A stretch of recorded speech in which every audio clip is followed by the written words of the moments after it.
예, 여러분 안녕하십니까. 성선아라 TV입니다.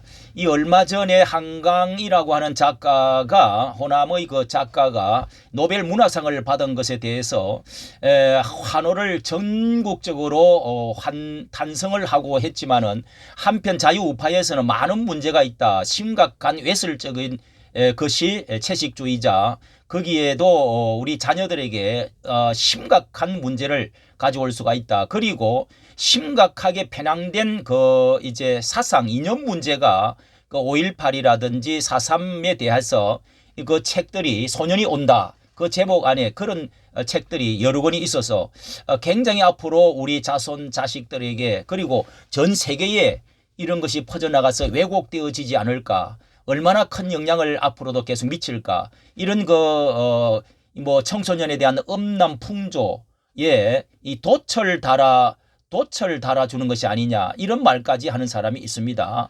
그런데다가 이런 이제 이념 문제까지 자 이렇게 이게 이제 한강의 그 책으로 학생들 우리 자녀들에게 학교에서 공식적으로 선생님이 통보가 오가지고 고등학생들 부모님들 중심으로 이제 그 노벨 문학상 수상작가 작품 이게 이제 관악구에서 11월 달의 일인데요.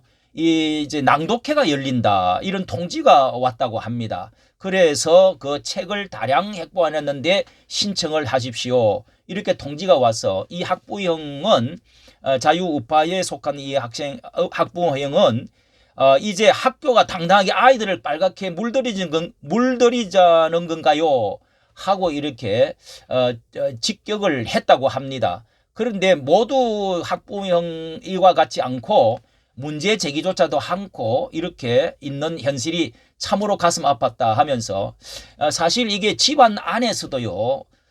이 한강 작가의 그 삼촌 되는 작은 아버지도 이 신앙적인 눈으로 볼 때 이게 심각한 문제다 하고 이렇게 서신을 띄워보낸 한 20페이지 되는 것을 제가 올려드렸는데 이 집안에서도 아주 20년 동안에 이런 문제로 이런 이념적인 문제 또 신앙적인 문제로 이렇게 나누어져 가지고 정말 그 절벽이 되어져 버리고요. 교류도 없고 교계 안에서도 이 심각한 양분 현상이 일어나고 학교에서나 우리 사회가 이 문제로 작은 문제가 아닌 것 같습니다. 자, 그래서 또 한편요 한강의 고향 강주시가 노벨 수상 기념 차원에서 시민과 함께하는 한강 읽기를 한다. 이걸 또 발표를 했다고 합니다. 그래도 대부분 다 멀뚱멀뚱 쳐다보면서 강주시립도서관은 소년이 온다 채식주의자 등 중심으로 이 행사를 벌일 거라고 발표를 했는데요. 강주시장 강기정은 5월의 정신을 세계에 알릴 기회다 이렇게 말했다고 합니다. 자 이렇게 하면 할수록 강주는 더욱더 이렇게 더 고립이 되어지지 않을까. 이게 과연 좋은 일인가. 자 이런 생각도 드는데요. 또 한 가지는 전국에 255개의 초중고 도서관이 350만 권의 장서를 있는데 점검을 해보니까 그중에 이승만 대통령에 관한 책은 96권에 있고요. 그중에 또 김구는 무려 4,800여 권이 되고 놀라웠게도 전태일은 800여 권에 달해서 이렇게 죽은 전태일이 그 노동의 신의 반열에 올랐다. 김구는 사실상 대한민국의 상징 인물로 이렇게 등극을 했다. 이렇게 이제 표현을 하고 있습니다. 이런 상황에서 이 한강의 책이 학교를 중심으로 마구 배포된다면 낭독회다 뭐다 해서 한국 국민이 다시 뒤덮는 대한민국을 다시 뒤덮는 모양이 5.18의 혁명들이 계속 더 이제 심화되어지는 이런 결정적인 오지 않을까. 더욱이 앞으로 입시철 논술고사에서도요. 반드시 이게 이제 지문으로 나올 것이 뻔하다는 겁니다. 그리고 국가폭력이나 또 에코페미니즘 이런 거 주제로 다루면서 춤을 추게 될 거다. 한강의 작품이 이렇게 뭐 올 페미니즘, 서구 반서구 반폭력, 그리고 반국가 그리고 이 반기독교적이죠. 극렬 생태주의 이런 그 가부장 반대 이런 것들이 네오 막시즘 이런 것들이 그 안에 담겨 있어서 이 참 걱정이다. 이렇게 이제 여기 그 조우수 문학평론가가 이렇게 말했는데 이 정재학 이 전라도의 시인 유명한 정재학 시인은 한강 문학은 독이라고 한강 문학은 독이다. 이렇게 지금 말을 하고 있습니다. 자, 이게 그래서 아까 말씀드린 그 삼촌 되는 분도 그 집안이 다 문학 또 출신이고 해서 문학가로서 활동을 하다가 책도 짓고 하다가 이제 공무원으로 들어가서 23세에 그 강주 사태에 바로 대학을 졸업하고 그 당시에 그래서 서울로 올라오는 가운데 이분이 이 삼촌이 바로 이 한성원 씨의 이 아래 동생입니다. 동생인데 목사가 이제 문학가에서 목사가 되어가지고 공무원 생활을 하다가 목사가 되어가지고 지금 아주 신실한 많은 큰 감동을 준 글씨를 이렇게 썼는데요. 자, 그 가운데 넷째 이런 말이 있습니다. 넷째 제주도 그러니까 이 글은 이 돌팔매를 맞을 각오를 하고 쓴 눈물로 쓴 서신 한강 조카에게 쓴 편지인데요. 자, 그 가운데 넷째 이런 것을 말하고 있습니다. 제주도 4.3 사건, 6.25 한국전쟁, 5.18 강조민주운동에 대한 시각에 대해서 이 삼촌이 참 표현을 잘 하기를 제주 4.3 사건과 6.25 혹은 그 이런 5.18은 이념 대립의 비극적인 산물이다. 군사 독재나 이념에 관해서 대립적인 사건인데요. 그게 확대되어져서 이렇게 많이 밝혀졌지만은 원인에 대해서는 아직도 논란이 사실 그치지 않고 있다. 논란이 아직 그치지 않고 있는 안타까운데 그리스도인의 시각에서 눈에서 보면은요, 기독교 눈으로 보면은 4.3, 5.18, 6.25 이런 것은 하나님이 없다고 하는 유물론자들과의 대립 과정에서 발생한 민족적 비극이다.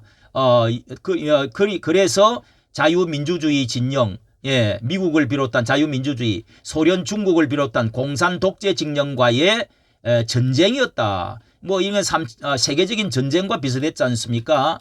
그래서 4.3 사건도 남로당과 이 공산주의자들이 일으킨 미군정이 어쩔 수 없는 이것도 역시 그 연장선에 같은 선에 있었다.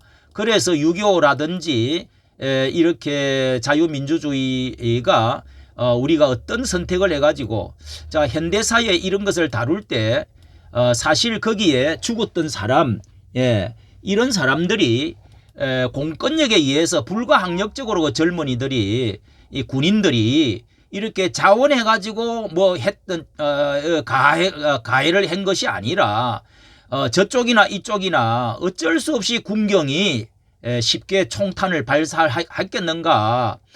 위에서 군인들이나 경찰들이나 이 모든 사람들이 다 하나의 그 비극 사건, 이념적인 사이에서 되어진 것이다.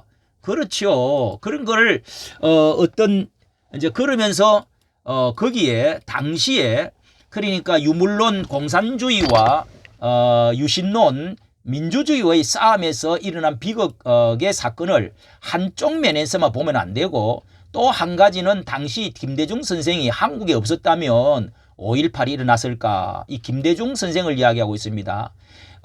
그게 아마 5.18은 김대중 선생님이 없으면 일어나지 않았을 거다. 이런 점에서 김대중 선생이 구금되었는데도 서울을 비롯한 다른 지역에서는 학생 데모가 수그러들고 멈췄는데 광주 데모가 왜 이렇게 크게 불이 번졌느냐 하면은 광주 시민들의 시민의식 과거에 이렇게 속박당하고 많은 어려움을 당한 역사적인 그런 그 사건들이 불이 붙어 가지고 이렇게 해서 시민 이런 피해 의식 이런 것들 때문에 김대중 선생님께서 이렇게 지금도 그런 말이 많이 나오고 있습니다. 그래서 이제 불이 붙은 거다. 자, 이런 이제 이야기를 하면서요. 자, 여기에 그 삼촌되는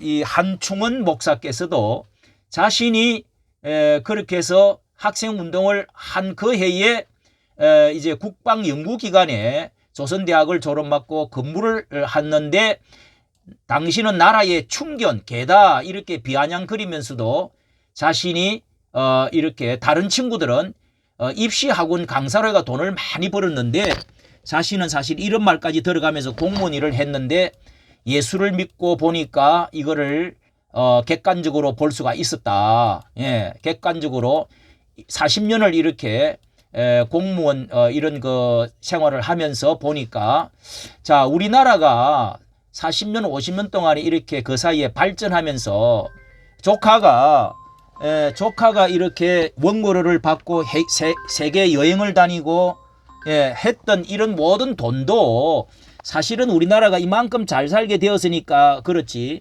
러시아나 중국 같은 문인들은 꿈도 못 꾼다는 겁니다. 예.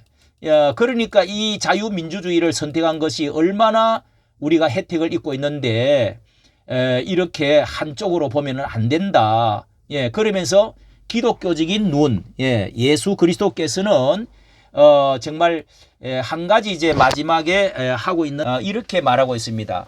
너무도 슬프고 우울하고 어둡은 면만 가지고 그렇게 쓴 책이 거의 대다수인데 예수 그리스도를 믿고 나면 빛이 들어와서 생명이 들어와서 어두움에서 빛으로 그리고 예수께서는 정신적으로 우울하고 병들고 이런 사람들을 정신병 사람들을 사탄 마귀가 뒤에 있기 때문에 그것에 작용을 받아가지고 이렇게 슬픔의 문학을 짓는 사람들은 젊은 베르테르의 슬픔 이야기를 하면서 많은 사람들이 서구에서 그 책에 감동을 받고 많은 사람이 자살을 했다는 것입니다. 이와 같이 이런 소설을 이런 그 문학을 짓기보다는 예수 그리스도를 믿고 예수님께서 정신병자들을 많이 치료를 하고 빛과 생명을 주신 분으로서 치료를 받은 사람은 이렇게 쓰지를 않다 하는 말을 마지막에 덧붙여 놓고 있습니다. 여러분들은 어떻게 생각합니까? 참으로 우리의 자녀들이 이렇게 흘러내려가면서 이 나라가 과연 하나님의 빛과 생명과 치유와 소망으로 나아가느냐 아니면은 이렇게 어두움과 절망과 비난과 비판과 반항과 이런 것들로 나아가야 되겠는가? 자, 그리고 자유민주주의의 사회로 흘러가야 되는가? 아니면은 네오막시즘 공산주의 어떤 이념 사상으로 가야 되겠는가? 이게 우리 한국 교회가 일어나야 되고 목사가 일어나야 될 문제다. 이런 생각을 하지 않을 수가 없습니다. 이까지 정치 감사합니다.